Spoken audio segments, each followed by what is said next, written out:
There we go. Baruch atah Adonai Eloheinu melech haolam asher kedishanu v'mitzvotav v'tzivanu la'asok b'divrei Torah. La'asok b'divrei Torah, la'asok b'divrei Torah. La'asok b'divrei Torah, la'asok b'divrei Torah. Oh, someone pass this over to that. Please, the tzedakah box. Okay. We are getting towards the end of this series. We're getting close. We're getting very close, actually.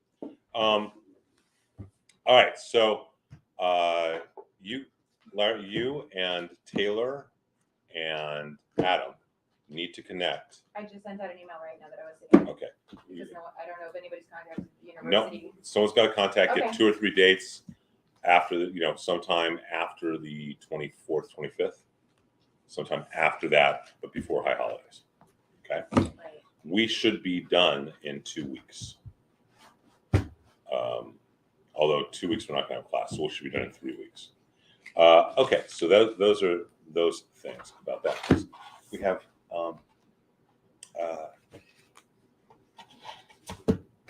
Sadie gave. She hasn't given birth, but she's almost she when we did the conversion and the Beit Din. Oh, she floats. Well, I don't know because I wasn't watching, but she the very funny thing was she said, Rabbi, that she had let her doctor know that if she went into labor early, he was to call me. Okay, so they could get the conversion done before the baby. Okay. So we ended last week with Hasidic Judaism. We talked a lot about that. And, Judaism is reflective of the world around it. And the world reflects Judaism. It is often said that Jews are the canary in the coal mine. And it's been truly said that if you can determine with exact precision how a nation will do based upon how it treats its Jews. That's so true. It's really true. Historically, it's amazingly true for the last 2,000 years. So what happens in the 19th century is you start getting a couple of things in the world, in the gestalt of the world. One thing is you start getting psychology. Okay, people start coming into that world in the late 19th century. But the other thing you start getting after the French Revolution is everyone wants to have their own land. That's what's going on in the world, right? So let's talk about how that gets manifest in Judaism. We have something called Mussar. I love Mussar, and we have enough people to do it. So we're going to take a Mussar break. So let me explain what Mussar is. And it never really caught on well. You just like, have we done this before? I love Mussar. Okay, so Mussar never really caught on well. It was based on the teachings of the Rabbi Moshe Chaim Luzzatto and his books, which are some of the deepest Kabbalah, deepest Jewish mysticism in the world. His book, 138 Openings of Wisdom, I have yet to get through. And I'm not an ignoramus. But he bases it, it's a series of books. One is called The Knowing Heart. It's a dialogue between the heart and the mind, back and forth, but it's based on spirituality. That then, becomes ultimately, by the time we get into the late 19th century, it becomes part of something called Mussar, which is psychoethics. Okay? And this is always fun to do when we have some people to do it. And if you're watching online and you're with 2 people, you can do this with each other as well. So Mussar is using the techniques and knowledge of Torah and Talmud and text and using it to beat the crap out of the person you're working with, to psychologically get them to act in a more ethical way. Now, the big proponent of Mussar was the Chofetz Chaim and Rabbi Israel Salanter, who lived 1809 to 1883. And it said about Salanter that he has a lot of beautiful one-line sayings. One of them is, you should make sure when you're doing the Kedusha prayer, you should jump as high as you can, but it's more important not to land on your neighbor's foot. Okay? Worry about your spiritual well-being and your neighbor's physical well-being. Okay? My job is not to worry, are you meditating? Are you living Torah? My job is, do you have food on your table? Okay, those are the more important places. And so a Mussar shmooze, actually, let me tell one more Salanter story. Salanter apparently was going to speak at some town, and he was on a train, and he was some guy he was talking to across in the train car. And so he said, why are you going to this town? And the man said, well, I'm going to see the great Rabbi Israel Salanter. And Salanter said, he's not so great. And the guy hauled off and decked him, hit him. Now they get to the town, and Salanter doesn't say anything. They get to the town, and Salanter is greeted by all these people who are coming to give him kavod, give him honor, right? And the poor guy now feels horrible and comes up to him and says, I really want to apologize, Rabbi. And Salanter says, no, thank you. Because you reminded me that even false humility is a sin. And it's just a real amazing quality. So what a Mussar shmooze would be is where people are across from a table or across from each other, and they're just beating each other up psycho-emotionally, using Torah as the background. It's a really interesting thing. So what I'd like to do is if we could pass out some paper to everybody. Do some more paper around? Thank you. So if we could maybe just pass that around, we have some paper for everybody. And if you need a pencil or a pen, we have some. And if you're at home, you can do this as well. Thank you. More pencils and pens are. I know it's very little. All right, so what I'd like you to do is I would like you to please write down 3 quality. And one of the great comments in Mussar is it is more difficult to change one character trait than it is to go through the entire Talmud. Okay, our traits are our traits. It's can we make them into a good way as opposed to a dark way. There's very little difference between someone who is stubborn and someone who is persistent, right? Same qualities, just different reflections. So what I'd like you to do is please write down 3 qualities about yourself, just for you. 3 qualities about yourself or habits that you really are not proud of, that you really like to change. Be as honest as you can. Where do I start? So the older we get, the more there are, huh? They're always there. We just realize them all of a sudden. 3 qualities, Good or bad? that you want to change. Now, it could be, I guess, that you're not giving your gifts away. I guess that could be one of them. One of them could be, I have this great skill at music and I'm never playing music with people. I'm never bringing joy to people. That could be one. But 3 qualities or traits. You just mentioned something I was going to say. Okay. 3 qualities or traits. And if you're watching this online, you do this as well with somebody, but you need to do it. You need to be a couple of people doing it. In no particular order, by the way.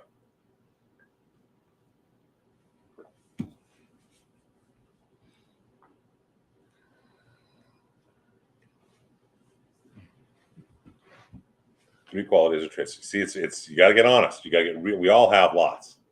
So if you can't figure out 3, with the exception of Carolyn, who has none. You can have some of mine. I said you have none. I said you have none. None.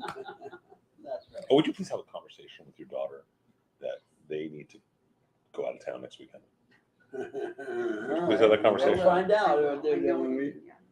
Okay, I understand that it's a challenge for someone in the family, being particularly there. It can be a challenge, but they need to take a couple days off. Come Sunday. You don't need to have a host or anything else.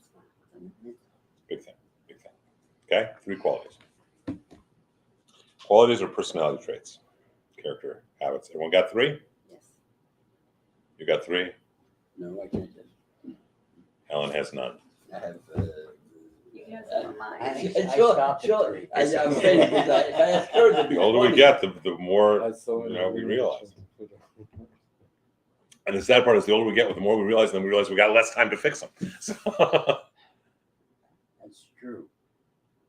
Trouble is, I've been working on them for a long time. well, stop working. Let's get this is we're going to use techniques of Mussar. Okay, everyone got 3. Yes. Okay, so here's what we're going to do. We're going to pair you with you, and you 2 ladies, please switch places Okay. With our papers? with your papers. Okay. With our pens? That'll help. You don't need to, but yes, that'll help. I'm going to do a very short Mussar schmooze. I'm going to make the 2 of you and Laura, and the 3 of you, Alex, you're going to go in with the 2 of them. And the 2 of you, because then you can even do it in Farsi. Now, why are we doing it this way? Because it's better to do this with someone you don't necessarily know as well. Okay, that's actually why. And I want to sit down. And now I want you to give your paper to your partner. No, I knew you were gonna say that. I'm better handwriting. And Yeah. if- My handwriting's terrible. And with the three of you, just rotate one to the right or one to the left. I write like a big boy. Okay. Yeah, I love this part. Like I a didn't have cat. specific- I do. Okay. Now, look at your partner's qualities. Okay? You're going to have only a couple of minutes to help them fix one of those qualities. That means you're going to have to ask them what it really means, and it means you're going to have to call them out on their BS. It means you're going to have to get brutally, brutally honest. On psychotherapy. No, this is way before psychotherapy. This is before Gestalt therapy. This is the hardcore Gestalt. This is the hardcore stuff. Because now typically, Just saying that. but it is. It's the root of it. And the piece of it is, you know, one of the beautiful pieces on it is that we typically do it if you're doing with people that everyone is actually using Torah and Talmud and Tanakh as the source of this is how you do it. Don't give me your, you know, because King David had that challenge. Or you know what? Jeremiah had that challenge. Or you know, and this is how he accomplished it. Or you know what? Yochanan ben Zakkai had that issue, and you know, or you know, whatever it may be. So we base it in that is how it's based. But we're just going to get a sense because I want you to see something that generally happens. Okay, so it's going to be weird online, but if you want to step away and step back every couple minutes, we'll probably be done with this within 10 minutes. And you can do it online as well. Face your partners. Make sure you know each other. Oh, hello. No, face. Okay. Now, Al. Hold on. Uh-oh. Hold on. We already messed up. I have a question. Let us say that I'm talking to my friend Rubio here, okay? And now he and I are talking. We're going to have an intimate conversation about characterization. Is this going to work very well?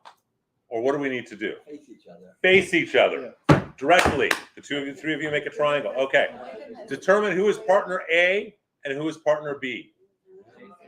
Who is partner A, who is partner B. Okay. Paper.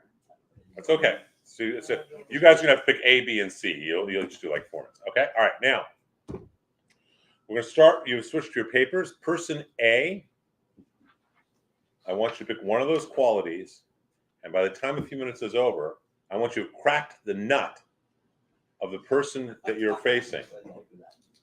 And so that they have repaired and are committed and are repairing the quality. This is what Mussar is. Now, you only have limited time. So being polite isn't going to work, is it? Call them out on their BS. Okay? You guys can be partner 1, 2, and 3. You'll read a little bit differently. Okay? Go. Make sure you've introduced each other too. So why can't you open up using like Right. And I think that's what he's talking about. Why is that? I don't think we want to film their conversations though, Orlando. In general. Maybe just right here. You're very smart, you're a bright guy. So you gotta open up and introduce yourself and get to know people. And, it seems like you got everything going for yourself, so it's not something to be ashamed of. I'm the one that goes on and on. So you might be able to fix your opening up. It really is. Yeah, just hard. Yeah. Why?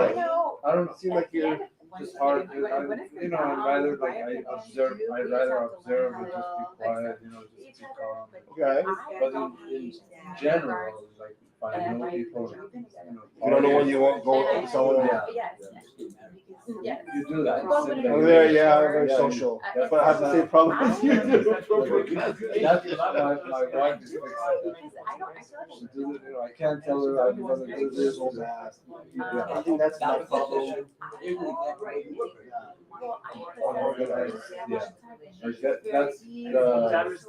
That's another thing my wife is. I just got married 4 months ago. Like I don't have patience You seem like I would have never guessed that you're not.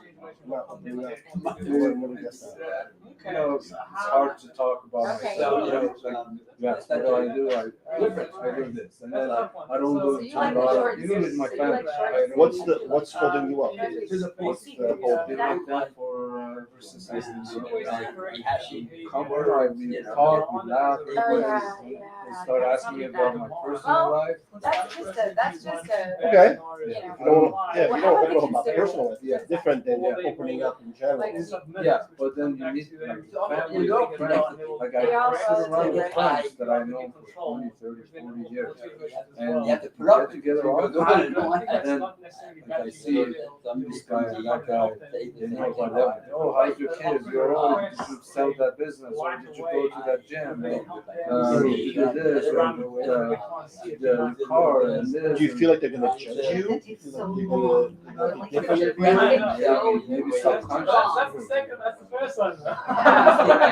When it comes to your wife, you want to open up as much as you can. My wife knows everything.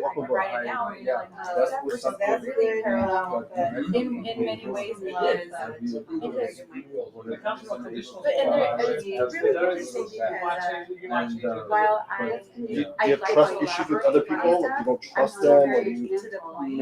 maybe again subconsciously other like friends start being bad. It's really like You know, a lot of people I've already heard this is so I don't hold grudges against. So I'm like, let's. Okay, you guys are being way too nice. Being quiet. Both of you beat them up. And it's the Back same in my mind, and I'm like, things happen. I'm like, Somebody once told Just me, keep helping you. I'm helping him. video, that person doing that, Of what? and look at it, if you do all that. No, can't open up. You can open up. Yeah. Right. I'm telling you about the self-esteem. Power comes. Okay, so power comes because we're vulnerable. So put and having armor on and decide to open up because you're going to be more valuable. It's not that. I don't think it's done for him. just I don't tell my private life. Is that necessarily bad quality? Yeah, that's not bad quality. Is that necessarily something? Like I was telling them, like most people know about everything about everyone. Yeah, but you're being private. That's okay. That's an easy one. That's not so bad. His wife is helping him with the other two. Don't beat him up on the other one. Oh, beat him up. Beat him up on those two because that's part of that. That's the same thing I have. Oh, then definitely beat him up. Yeah. So Who's helping whom here? Excuse me, who's helping whom here? because I don't want her. No, this is right now. Partner A is helping me, but what are you helping? Works. With my mother. You know, like mother. She Okay, told me. you know what? You got 2 more minutes to fix that, and you know the challenge between kids and parents. Just fix it. Stop being polite and nice. Stop being polite and nice. Where's your mother? Okay, what's this laughter going on? Who's being helped here? That's part of it. Well, you gotta get in this. You gotta help yourself. Yeah, I have my own kids. Like I want to start a business for. Oh, that's just a cop out. Get in there and then do 2-on-1. What's the quality of working on with him? Now she's like on me every day. For who? On you? Yesterday, actually. Oh, so you think you're so perfect that you get to judge everybody else? Her business. Absolutely. And And so she she's was on it, like she- is on the line. Get It doesn't feel like. Get on it. Yeah, get off your ass and do something. Yeah. So why is it bad quality? Why is It's all I it need, so the oldest she's like 70. right? List of things that, you know, has to be done No, no, no, that no, day. no, I'm sorry. So Maybe she's I not have a so list of. You started making your list. And that way we're. Yeah. And, you know, So, what is, so Lance, what is it that keeping you doing things? I just We don't have get along. so many things on my phone. Or what is it that, That makes sense. two things that you say, Laziness. I don't. I'll do it later. I'll do it How you tomorrow. present it, so maybe it's not the issue of judging. Maybe it's just the issue of the fact that you're judging it and it's nasty about it. And getting, exercise or doing something. Yeah. Get it, on. So what are you gonna do? What are you gonna Call it do? housework. You have your judgment. You don't have Doing stuff at the house. I don't want that. have you ever seen Yeah. people on eating lobster? It's I easier. just don't like doing them. I Okay. just 2,000 miles. don't have So, that capacity. you know, But what if it's something that? So I'm procrastinating. At my office, if you go and come to my office, there's paper everywhere. I don't have to be Stuff everywhere because Right, so. I just don't have enough bandwidth to do it. You know, so You like hello, not like I'm like you. I'm starting to like put everything on my That's it, phone. and that's do what, you know, this, that's write what we it say to you, down. is be like Rabbi Hillel, not like Rabbi Shmuel. I We said be like Hillel. Hillel's just Different as things. clear. You He have does it in a Yes, hundred ways, they look of at course, me it's like- be hard. It's not an easy or difficult thing. It just piles up. All right, 2 more minutes before we're switching sides. Yeah. You guys are on no time. We join in. Have you fixed this so it's gonna I think his wife has him by the balls, so he's good.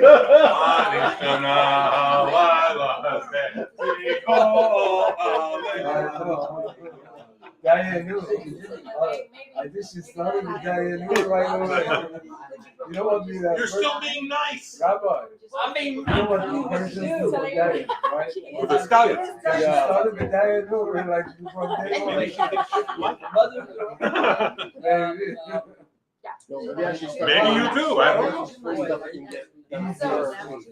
Yeah, because not all of them are easy, not all of them are maybe some of them. Okay, guys, 1 more minute and we'll switch sides. I love to write the stuff, I love to write. That's exactly what it is. The easiest one. There you go. No. All we do is like bring it up. Yeah. The easiest one would be- Don't tell me exactly. We I haven't don't switched know, yet. that's what I do. That's what you do. Okay. She'll get her turn. We haven't switched yet. The easiest one I do. 1 more minute, he gets to beat her. When I'm done with like, let's say, I'm not 30%. Yeah. Okay. It's like chopping a tree down. You gotta just- All right, guys, you got 50 more seconds to finish this up. Fix it. No, not you guys. You guys But then maybe that's true. I go for yourself, perform for yourself. I like to do carpentry. You know, like, and then God, the honor, Yeah. you, When I do, and so I need and someone to do the closet. Do this closet for you, or black and white. And if the person you're helping isn't being defensive, you're not being hard enough. So why do you not do that? Like what, you know, what do I do? Well, I took probably okay, so come on, give me with your martial arts, I'll get you with mine. Come on, we're gonna do verbal martial arts. Go get it. Go get it. Go get it. Go get it. Go get it. So you, And I think that's how I learned. It just began to go. All right. All right. Yeah. Good enough now. If we can please, you can continue this later. They're finally getting into it. It took us if we would please switch sides. Partner, we switch sides. They've been doing it. Isn't it interesting how so many parallels and qualities? That's a sin. So Well, I don't. In fact, now we just beat up Dan.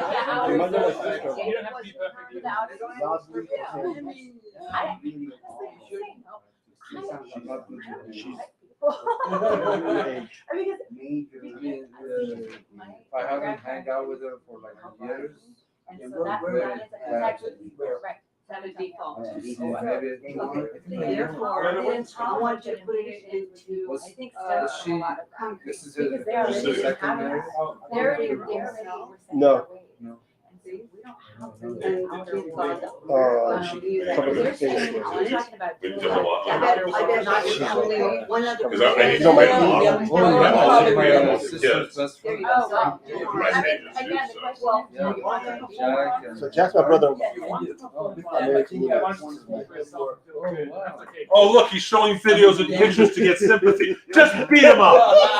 understand it? You don't play enough, you know the answer. Yeah. That's a whole other level of being of Her and me and we're the same age. Okay, excuse me. Can we please?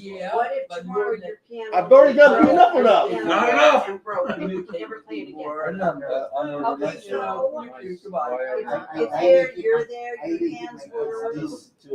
more I mean, together. Or like. For the yeah. threesome in the corner, I'm you not guys have organized. Carolyn, I you have have my another paper minute here, for then I a have minute, stuff and then we gotta. here, and then I have my bills are here. well, It's That's one so way, true, or- just maybe I hope my wife does Do everything. it. Yeah. I know. So it's I, at my work. grandfather Yeah. only So had. how I many- should. Did you go hit I should. What the heck does I should be? I have to do, but I think I'm not gonna be able to do my bills. So why don't you? Paperwork. Organize it from it, or then we'll just- No, there's an answer. Why don't you? What I is don't what's the trust, issue? I don't trust What, anyone. what should you do that you're not? Now, to campaign. I played piano. Yeah, I'm signing the checks. I mean, you're signing The it, check. but Do you she's play- not. do you Give, play give, piano? give her the stuff. He says he has great Like, I skill can't, with because they're music, but do not outside. perform. Yeah. So, Yeah. You don't have to perform for anyone, but you play for you. Yeah, for his own self. For Okay. his own Did self. God give you a gift? I'm gonna have to do that. It's a So good stop being a idea. selfish bastard and give it back. I'm gonna have to do that. Okay, look, here's the reality, Alex. I'm an introvert. I don't like being in front of people. I would, this is Yeah, what I I'm trying to do talk everything about. myself. I would rather sit with At one. the end, I never get anything But done. I love God and I love Jesus. So, every I'm just there because you know I go to speak because I want to share. God gave me the ability to understand this So many historical, things and I think there's an obligation I have to share. Take care of the patient, take care of the staff, take care of the. No but, no but. Wait, excuse me, there's lots of senior facilities that will help you to come and play some piano with them. They're so overwhelmed. And Right. they won't be judgmental. They won't judge you, they may pay you, but they won't buy over there. You, because they look, Software, it has, That's it what I'm has saying. ability. You could Really call has that. a dozen, in 40 hours, Yeah. you could have Yeah, a dozen that's kids a done. month That's- going into senior facilities or hospitals. No, it's outside. Senior there. side, someone who's always willing They to print it and I play send it out. piano. That's the easy part. In the lobby. In the lobby. Yeah, I know. And it makes sure everyone. Yeah, So yeah. it's Yeah, that that's, simple. that's. So the idea of It's- ordering it's a yourself, little God stuff, gave you know, it to you it's for a reason. administrative Why don't you stuff. use it? It's like hiring people, firing people. Yeah. It's just overwhelming. Thank you, I get frustrated. Well, try harder. Get Get to work on Russell, get to work. Okay, you got Russell. Don't make me get involved. It's gonna be ugly if I do. Get involved. Can't see what it says on my glasses. I'm unorganized and sloppy. Okay, is it controlled chaos or is it just unorganized and sloppy? Unorganized. Sloppy. Why? These are too much on my plate. I have too many things going on. You want something done, give it to a busy person, you know that's true, so why? By the way. Go ahead. Go I ahead. didn't know Faster, it was- faster, No, Alex. So don't worry, so, When you release. what's the reason? You don't have too much on your plate. Dude, we teach our children, you talk to your children, put away your toys when you're done with them, right? Yeah. We get caught up on, if you feel you need to be more organized, more, then why aren't you just doing it? Because I'm a procrastinator. I'll do it later. So you're that scared of doing something well? Right now, you said you have bills to pay. Are you that scared of succeeding? Okay, let me. No. Of course, you're. What do you want to do? Yeah, you don't see anything, you think. You had a hell of a bad day. But there is an answer, and that's the bottom line. So if we procrastinate and decide we'll never Sometimes yes, and sometimes I don't want to. Some would never built Where's that it, name? and we'd still be in it. Leave me alone. Right. Okay, So, do you want to still be in slavery? No. Then just stop and decide, at least starting with, when I finish something, I'm gonna put it where it goes, because everything has a place, there's a place for everything. Start it easy, What's wrong with start that? with a simple step, you know what, I'm just gonna do this, I'm Maybe gonna I put a did file very next to wise. it. Very I'm wise. gonna do this, I'm gonna put a file next to me. And then With time, you're- as you pull everything out, ultimately it'll all be Why is that filed. name? If you put away what you're done, Let me define. A lot of it is time management. Time management is my these are all problem. great excuses. No, it takes no more time for you to put something in a file than it does for you to leave it on a desk. So what is your morning routine? You come into her I can change that. Okay, and just do it. You see my point? It takes no more time for you to put that Brought it up at this last week about that one. where it belongs, or that bill where it belongs, or that investment where it belongs. Then it doesn't just leave it on the table. We don't have the. So the first thing is, talk about gray sheet, create a rule, create a container, file cap, whatever, and do it. Because otherwise you stay in slavery. All right, 2 more minutes, 2 more minutes, We don't want to stop. 2 more minutes. We want to do this all night. 2 more minutes, come on, come on. every minute she's calling. Are you beating him up yet? Right. That's what Well, they do. we're not beating each other. Oh, that's just self-flagellation. Just One person does that. that's a whole fetish thing going on. I should have her just open the mail, check the mail. That was Hey, no, it's called. It's It's called first, second. And that's why I just thought too, I was like, wait a second. I work as well, but I love my job so much. I feel like I'm probably doing nothing. What you do when you're recharging the battery. Yeah. Oh, the recording ones? Yeah. Yeah. This is my game. I'll be Takes me there. You have a wife 24/7. Why not? By phone on second. Excuse me? Why not? At some point you may have. I'm active when I do Shabbat. I'm actively resting. I'm choosing to Yeah. consciously rest.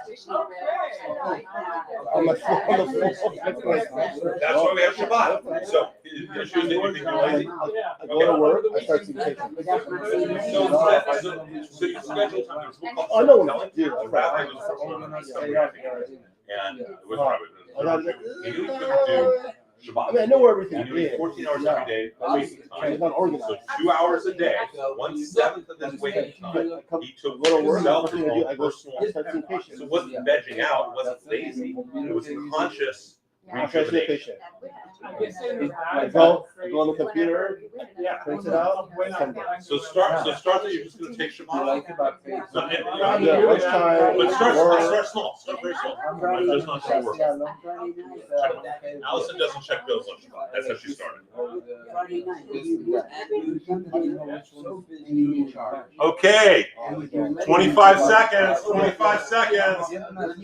Good idea. For those of you in Idaho, don't kill each other. I gotta start being more, yeah, that's a good idea. We don't have to go down and, on the net and do. Some man, The wife's. I think it's all I'm black. really trying to start. Yeah. All right, let's call it together. Stop it. She was my boss. Okay, let's If you lose her, let's come back. Let's come back. Oh, you had to do it. Let's come back. Okay. You can stay there if you want. You don't have to come back now. If you want, you can. Let's all face back in. So, questions. First of all, how many of you would like to have kept doing this? Okay. How many see the power of it? Especially when we start having a source text of, like I said to you, about whether it's Moses or something, right? Especially if you start having sources of the I'm sorry. Right? But the whole point is to be brutally honest, to have this kind of ethical behavior. Now, let me ask what is maybe even a more important question. How many of you feel a bond with the person or people you were just talking with? Okay? A closer bond than if you just met them and been talking for 10 or 15 minutes. Yeah. Right? So, in Judaism, the goal of conflict is not victory. The goal of conflict is peace and relationship and harmony. We don't fight wars for victory. We fight wars for peace. We fight wars for harmony. And that's what makes one of the many things that makes our culture very, very different. We're not trying to subjugate anyone. Rather, we're trying to be able to have vulnerable relationships and act ethically. How can we be more ethical? How many see how this could be potentially really valuable to do? And there's lots of text. It's the great thing. There's lots of Mussar exercises. There's lots of different texts to base this on. And it's a really powerful aspect of Judaism, because it really is, when you do it traditionally, it's really based all in Torah, Tanakh, and Talmud. So it's really based in our text. Are you like Hillel? Or you like Shammai when you should be like Hillel? Right? Shammai is very harsh. Hillel is gentle, even when he's keeping his boundaries and his judgments. And how many saw that you had parallels? Whether you actually wrote the same words, or whether just in discussion you realized you're parallel with other people. Yes? Yes. Okay. So there's nothing to be ashamed of. That's what's so important. There's not a quality that any of us don't have. Right? Do you want to go back to honey? Sure. No, it's up to you. I just want to. You're sitting here like this. I don't know if you're cold or you're just missing. I am cold. I'm always cold. Okay, then you can say that. It's just cold. Although, where's the vent?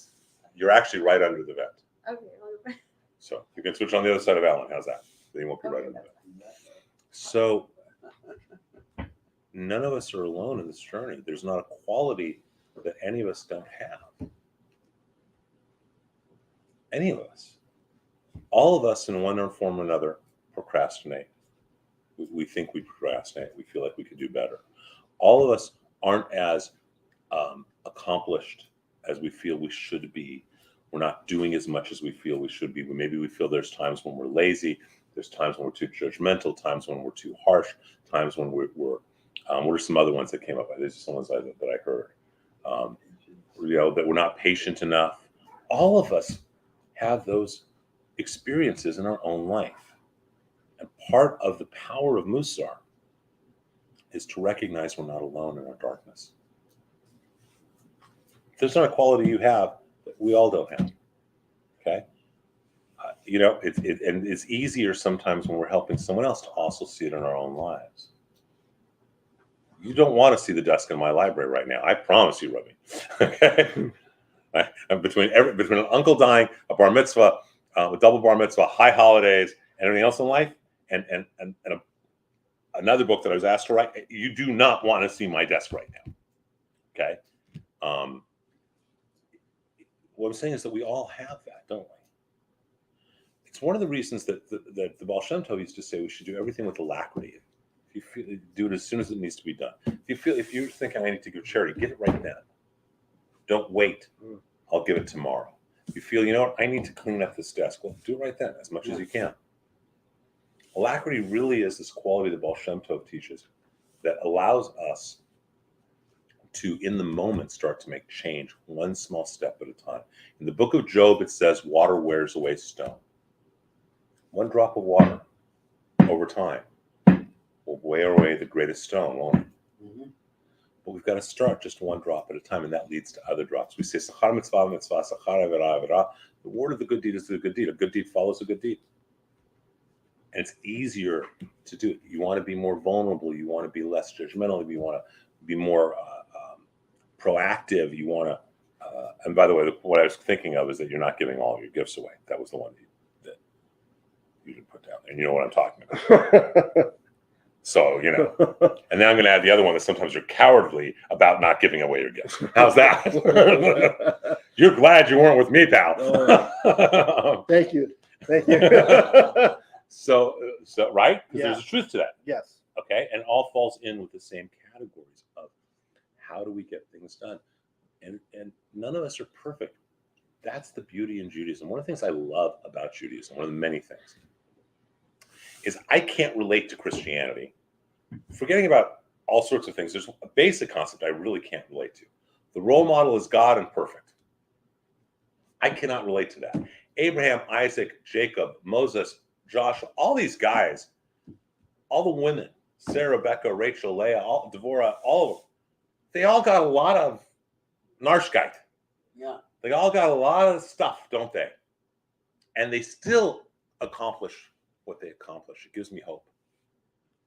And I look at something that's perfect. I want to strive to be the best Michael I can be. I'm striving to be perfect. I'm going to be depressed, all right? Because it's not going to happen. So do you see the power that is in this? And there's lots of books on Mussar practices, daily exercises in your own life to do that are really beautiful. And if you want to email me, I can send you some names, some titles. It's really but it's a very powerful technique. Now, it didn't catch on to a very great level because it's pretty brutal too. I mean, it's pretty brutal. Let's be clear. It's especially when you're using text to back it up. Okay, when you're saying, you know what, I don't think I can be forgiven for something. I think I did something, whatever. Well, King David was forgiven. I think that I procrastinate. Well, Moses procrastinated for a number of years, and then look what he ultimately accomplished. Rabbi Akiva didn't even start to study Hebrew until he was 41. Right? So there's our characters, our archetypes, allow us to give hope, allow us to have hope. Make sense? And it's one of the reasons this is such a really beautiful and powerful technique. And it's also why it's easier to do with someone you're not intimate with. I'm sorry, Adam's family. It really, because the people who are watching the article, it really is. There's a freedom that comes when you're doing something like this with people you don't know well, and you're not carrying in the same way. And you also see the bond you start to get as chavruta, as friends. When we do something like this with people we're very, very close to, it can be difficult. Robert Bly used to have a great teaching.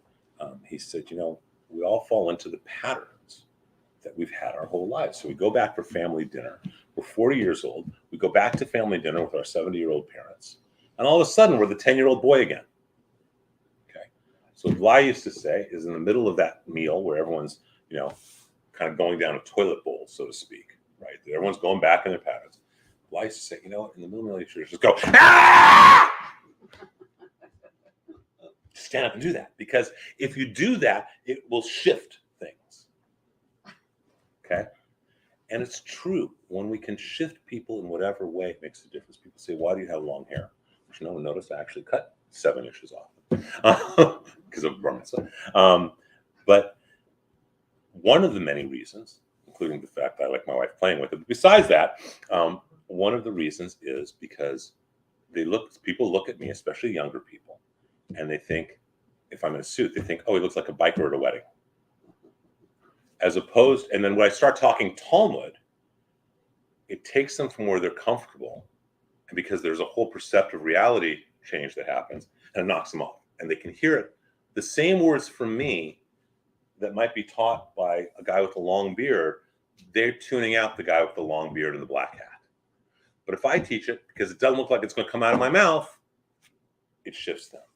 Okay, and that's part of what Mussar does. It shifts us from who we are into who we really are, who we can be. Yeah. Except we were doing this before psychology. Although there was a man, God rest his soul, his blessed memory, Rabbi David Zeller, who was I first actually met David at the Jung Institute on Pico, and David used to say that he was a Jungian. And then he became an observant Jew because he realized it was just better. So it was more effective. It's just more effective. So I think this is an important thing that is a good technique in whatever way to utilize, in whatever form. Again, a lot of times it's easier not doing with people that you're intimate with. Okay, that's why I split you guys up from doing that. Okay, and Adam's family, I would have split you up too, but you're not here.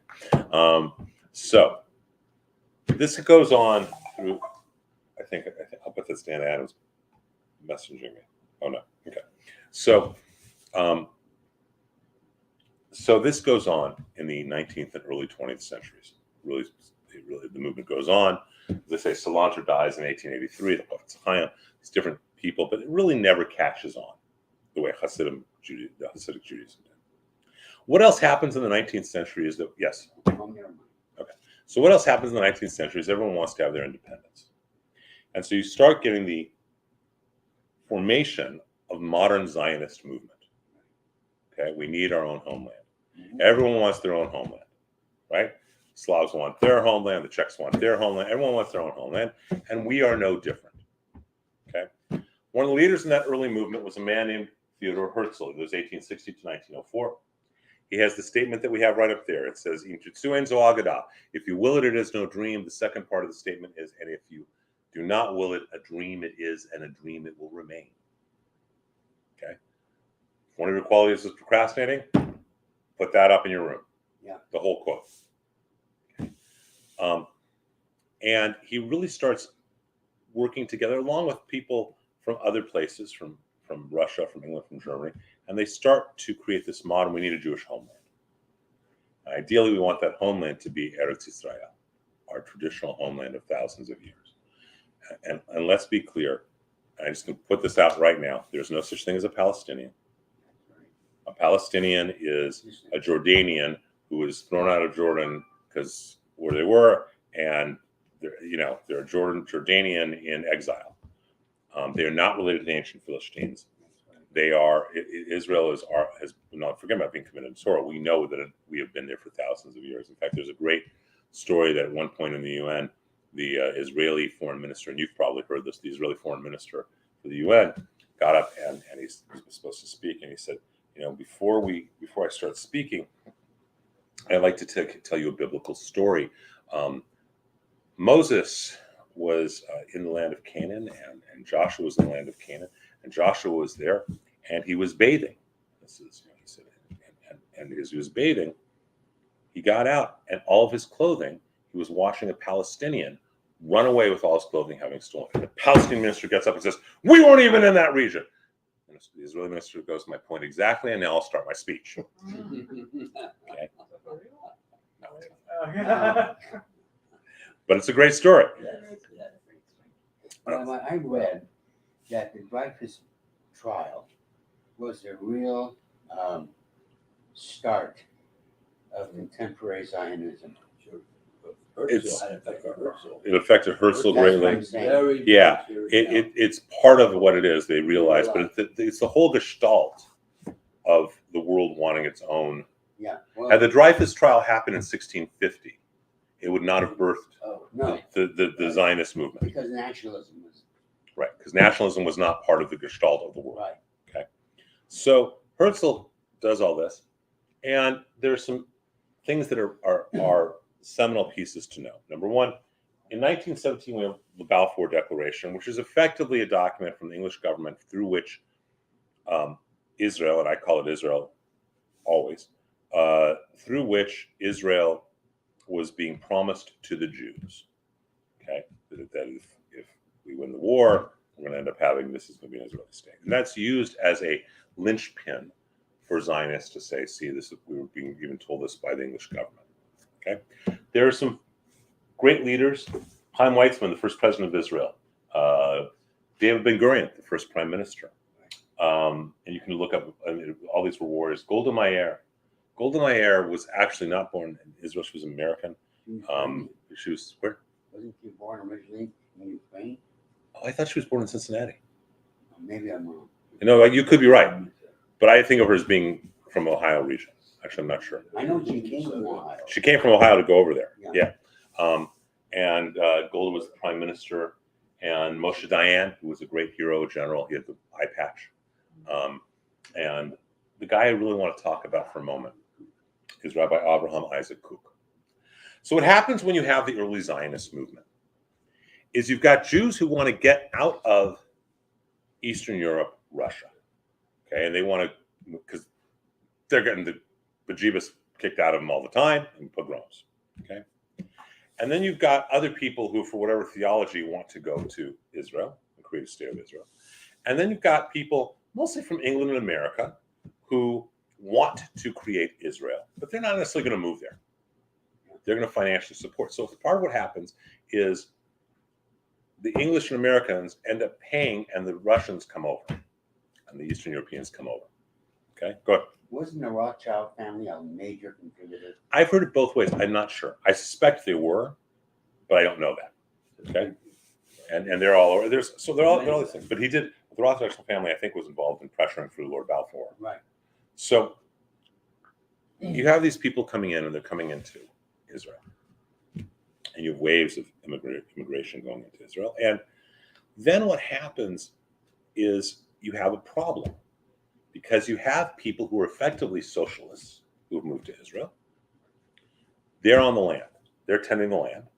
And then you have these people who are there because this is our homeland. This is Zion, right? And you have this clash, just like today. Okay? But there was a man that we do not have today, and Rabbi Avraham Isaac Kook of blessed memory. Rav Kook, he's written some amazing pieces of work and books, but he had the knowledge, the wisdom, the persona, the charisma, the whatever it took. In many ways, he is, I certainly believe, the spiritual founder of the state of Israel. Because he said to these guys over here, okay, you know what? you're just here, you want to create your communes, you want to explore socialism, you want to have your kibbutz, whatever you want to do, right? You're working the land, you're not interested in God. And you think those guys with black hats are Meshuggah. And he goes to these guys who have black hats and he says, I know you think that they're pagans. But he says, you know what? You're the spirit and they're the body. And without a body, a spirit can't work. And he says, you're a body, and without a spirit, your body is nothing more than an animal. And through his own combination and integration of wisdom and knowledge and strength and all these different qualities, he creates and brings together opposites. And he brings them together. And that's a really beautiful piece. And Kook's writing is just beautiful. I'm a huge Rav Kook fan. Of his mysticism, of his theology, he's just this incredibly knowledgeable rabbi who really had the ability, like Hillel in his time, to bring people together and create respect. I wish we had him today. I wish we had a Rav Kook today. We don't. So he is just this remarkable being. There's another guy I did not put on there that I should, Vladimir Jabotinski. Yeah. So Jabotinski is a Russian. And Jabotinski actually, there's Jabotinsky Square in Israel, but Jabotinski is in some ways the most prescient and prophetic and realistic early Zionist. Because here's what happens, okay? So there's Ahmad, all right? And Ahmad owns a farm that it has nothing. It's a swamp or it's a desert. It's nothing. And it's been in his family for generations and generations, okay? Since the Ottoman Empire or since whatever. But it's worthless. And Ahmad has nothing. He has no money, okay? And so this English coalition comes together and goes to these Russians and says, we're going to pay for you to buy his farm. And we're going to pay 5 times, 10 times what the farm's worth. Ahmad is ecstatic. And so with this money and this good work, take over, they buy the farm. And now let's take from the Jewish point of view, what happens? These settlers work their buns off and they turn a desert and a swamp into a paradise. They make Israel a paradise. They plant. I actually knew he must have died years ago because I knew him 25 years ago, and then he was in his 80s. One of the early pioneers, he was 19, 20 years old. So that would, so if I knew him, let's say 25 years ago, and he was 80, so, we're talking a long time ago, right? That he was, and he actually was involved in designing and developing the fruit grafting systems about what fruit can be grafted to which fruit in what kind of climate and what kind of microclimate. So these settlers, they build this beautiful, and now the land's worth a lot. Now, Ahmad, he was ecstatic when he got paid 10 times as much, right? Except now, Ahmad spent a lot of money. He got the money, he was spending it, and his son owned it, and his son spent all of it. And now his grandson's saying, wait a minute. Or his great-grandson, however many years later, is saying, wait a minute. That land is worth, let's just say, $1 million, and it was only paid for $10,000. Those Jews stole the land from us. Now, they'd been in his family for generations, but they hadn't done anything with it, right? And they were overpaid for it. Jabotinsky looked at all this, and he wrote some amazing pieces and articles about the fact that this is going to create down the road a conflict between Arabs and Jews. Have you ever read any Jabotinsky? It's brilliant. It's brilliant stuff. And he was very pressing. He said, this isn't going to end up well. Because the grandson of Ahmad, the great-grandson of Ahmad, and the great-grandson is going to look at the great-grandson of Shmuel, and he's going to accuse Shmuel of being a thief. Which they're doing today. Which has been going on for 50 years. So that's why I'm a big Jabotinsky fan. So this is what happens with the creation of the state of Israel, with the early Zionists, right? In fact, my grandfather, he was a farmer in Petaluma, California. Mm-hmm. The early Zionists came to him and asked him to go to Israel to teach farming. Ever had an Israeli? We're doing an Israeli wine tasting here next month. Has anyone had any of the good Israeli wines? They're winning more and more awards. More and more. You've had some. They're winning more and more awards. Beautiful. Right? So, because it was the effort. So, there's all this going on, and the world feels really guilty after the Holocaust. Or at least they want to act like they feel guilty. Yeah, right. And Israel becomes a state, the modern state of Israel in 1948, and immediately is attacked by all of the nations around it. It was so small that Moshe Dayan used to say, in terms of its width, Moshe Dayan used to say he could light a cigarette on one border, get to the other border, and the cigarette would still be lit. So there are a number of conflicts, and these are just some of the major ones. In 1948, we have the War of Independence. In 1956, we have the Suez War. Okay. In 1967, we have the 6-Day War, last 6 days. Okay. At which point we now expand the territory because it's getting more and more dangerous. It's so easy.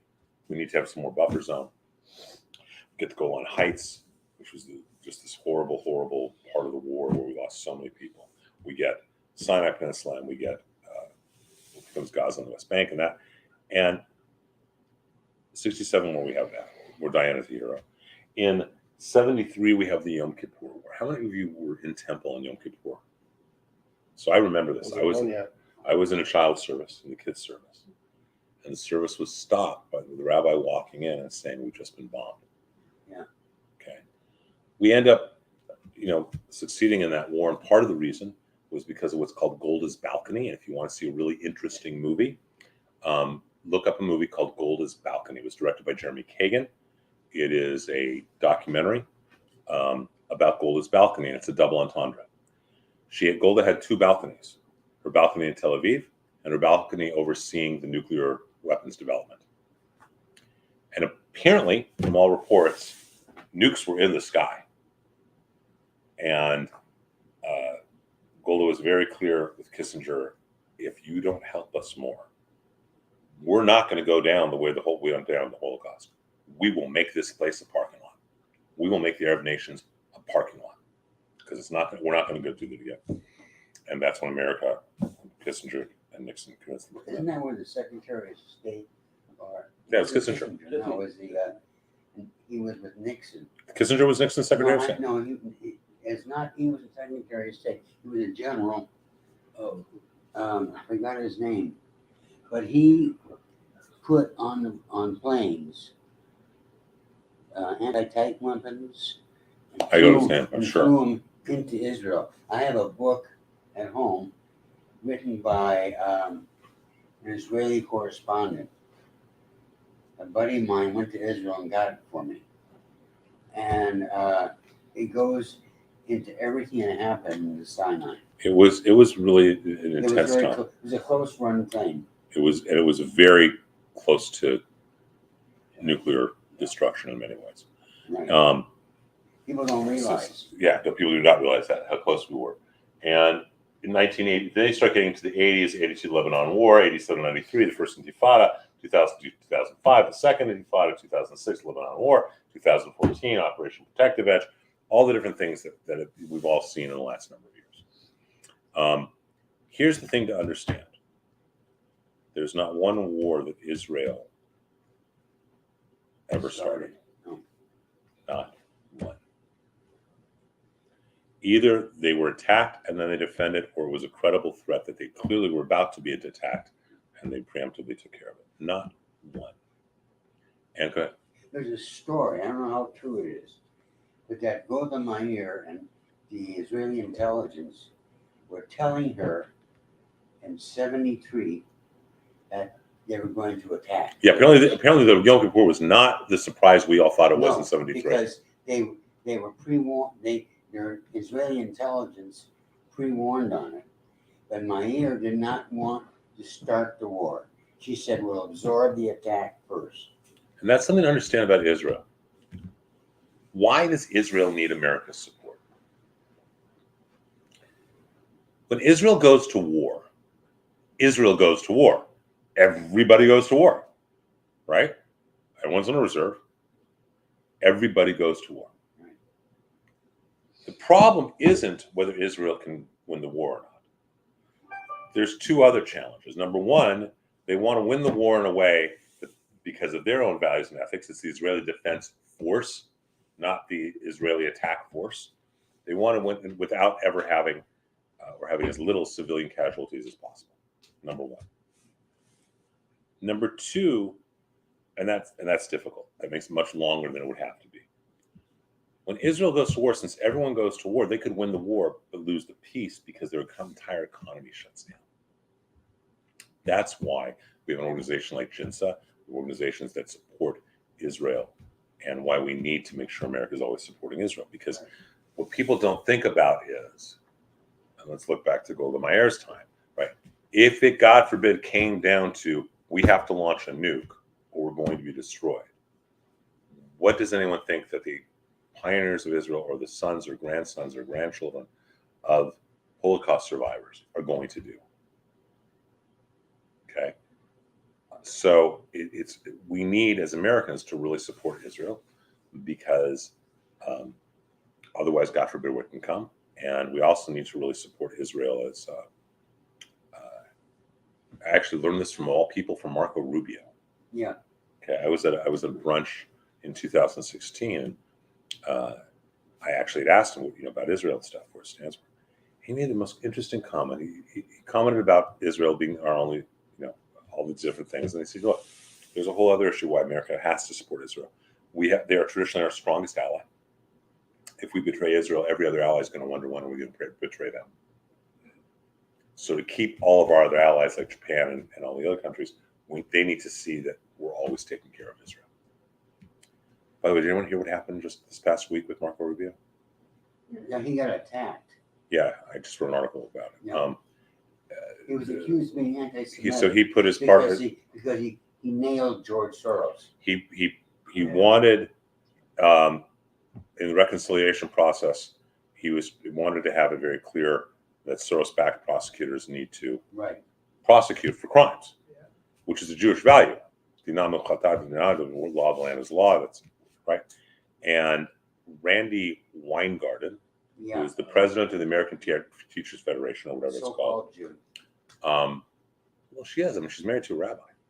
No, she's not married. Yeah, she is. She is married to a woman, rabbi I'm sorry. who is the senior rabbi at the largest LGBT synagogue in New York. Okay, and by the way, opinion, but, and Randy Weingarten. Let me be clear. Randy Weingarten has publicly supported Omar and Flahi in the past. Okay, and she calls out Rubio for being an anti-Semite. Yeah. Because he attacked Soros-backed prosecutors, and she said, George Soros is a Holocaust survivor. Well, and then she went on to tweet that he did this on Tisha B'Av, which is a day where we commemorate the hatred of Jews, which is not Tisha B'Av. Tisha B'Av is baseless hatred between Jews. So it's a different theology. And so I actually just wrote a piece about defending him. But so it's just, the hatred goes on. Go on, real quick. This is the thing that really upsets me. I make no bones about it. The so-called elite Jews, who I have absolute contempt for, are so, my son says it beautifully, they so want to be accepted and have somebody pat them on the head, you're a good Jewish boy or girl, that they'll go along to get along. We have something called kapos. Just like the German Jews went along to get along. Until that's just made them the last ones. The Germans went after the Nazis. But so this is what's important. Is all this is why Israel is so important, what it's gone through, and we call native-born Israelis sabras, S-A-B-R-A. Sabra is a cactus. They actually made a liqueur out of sabra. It was a chocolate-based liqueur out of the cactus. And it's very prickly on the outside and very sweet on the inside, because that's how we Israelis often are. And so this is an important thing to understand, that Zionism starts happening in this time period as well. And it really becomes, and Jabotinski predicts, it's going to be ugly. He predicts it very accurately. So we get into the late 19th century. We've got Hasidism is picking up in different areas. They have the rabbinic courts, the Hasidic courts we talked about last week. You have Mussar doing its thing. You have now you start getting the conservative movement. Remember we talked about there was just Judaism, and then there were the reformers in the 18th century. Now you start really getting the conservative movement. We're not Reform, we're not Orthodox. Going on in this now late 19th, early 20th century. And you have Zionism going on in terms of let's have our own homeland. And that's kind of what leads us into the issues of today. Here's the piece to remember. At the end of the day, all of the wars against Israel are about Iraq. Okay, not Iraq, the country. A rock. This rock that Abraham almost sacrificed his son on. This rock that Jacob had his dreams on. This rock that became the foundation of what became the Holy Temple. This rock that Muhammad supposedly jumped off with his horse, and I think he landed in Mecca. Yeah, right. Right? And this rock, and it was phrased really accurately by Yasser Arafat, who said, when Clinton said to him, Yitzhak Rabin had been killed. Yitzhak Rabin was a great warrior, pioneer in Israel with the early wars, and then became prime minister. He was committed to the idea of land for peace. And they were having the Oslo Accords, which, by the way, this most recent group, the Palestinian Islamic Jihadists, don't accept even the Oslo Accords, and they are committed to the military destruction of Israel in their charter. Rabin was killed by an observant Jew, interestingly, that could have been thrown out of his yeshiva for eating bacon, but he heard a voice say that he shouldn't let Rabin give away land, Holy Land, and so he kills Rabin. And when Rabin was killed, he had just come from a rally for Shalom Akshav, which means peace now. And he'd been at this rally for peace. And there's this beautiful song, Shir Shalom, the song of peace. Shir, Shir, Shir Shalom, it's a beautiful song. And because he didn't know the lyrics, he had written them down on an envelope. You can see this in the museum in Israel, first one. Before he went, he put the envelope in his pocket. The bullet went through the envelope. Okay, God forbid. And so this is, it is killed by Jew. And so Clinton says to Arafat, apparently, look, Mr. Arafat, give up the Temple Mount. And it's the only thing that's still here. Give it up and we have peace. And Arafat responds by saying, according to all reports, you do not understand, Mr. Clinton. If I give up the Temple Mount today, I will be drinking coffee with Rabin tomorrow. Yeah. In other words, that he would be assassinated by his own people. So there's all this stuff going on there. And I think it's especially important, because of what we've seen in the last week with this PIJ attacks.